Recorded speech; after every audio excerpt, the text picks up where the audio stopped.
এই অঙ্কটা আমরা ঠিক আগের অঙ্কটার মতোই করব।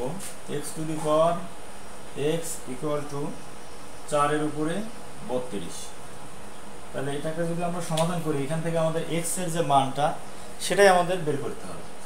তো আমাদের এখানে কি দেখতে হবে, এক্স এর উপরে এক্স আছে আর এখানে 4 এর উপরে 32 আছে। তো আমাদের দুইটাকে একই ফরম্যাটে আনতে হবে। এখানে এক্স এর উপরে এক্স আছে, তাহলে এখানে 4 এর উপরে 32, তাহলে আমাদের এখানে 32 করতে হবে অথবা এখানে 4 করতে হবে।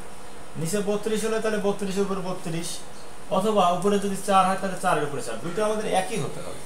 তো সেটা যদি আমরা করতে চাই তাহলে আমাদের কিভাবে ভাঙতে হবে, আমরা x এর উপরে x এটা দিলাম আর 4 এর উপরে 32 কে আমরা 2 ইনটু 16 করে দিতে পারি।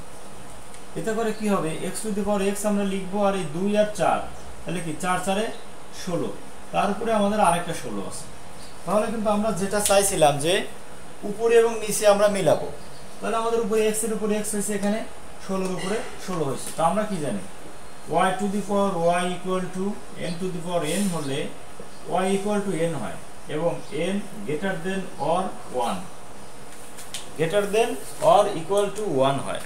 তাহলে আমাদের এখানে x এর উপরে x আছে, 16 এর উপরে 16 আছে। তাহলে এখানে আমরা কি দেখছি, y ইকুয়াল টু n হয়েছে এখানে, তাহলে উপরের দুটো সমান হয়। তাহলে আমাদের কি x সমান কি 16। এটাই কিন্তু আমাদের রেজাল্ট।